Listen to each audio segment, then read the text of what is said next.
છોકરા છે ને એ ભગવાનનું રૂપ છે, પણ માપે હોય તો. એક ભાઈનું પત્રકારે ઇન્ટરવ્યુ લીધું કે તમારે કેટલા દીકરા, કે અમારે ગરીબ માણસને શું હોય 12 છે.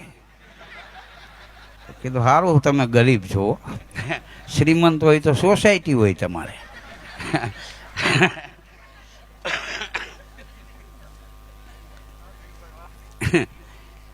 હા હા, હમણાં અમદાવાદ મારો પ્રોગ્રામ હતો, એક ભાઈ એના ઘેરે મને ચા પીવા લઈ ગયા. તો એ ભાઈની ઘરવાળીએ દૂધ લેવા ફ્રીજનો દરવાજો ખોલ્યો ને તો ફ્રીજમાં છોકરું સૂતું હતું. તો મેં કીધું આમાં રખાય બેન, મને કે બગડે નહીં ને ભાઈ.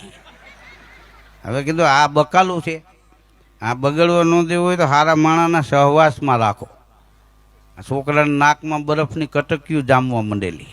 આ તો કીધું સારું થયું હું આવી ગયો, નકર થાત હું અહીં. હા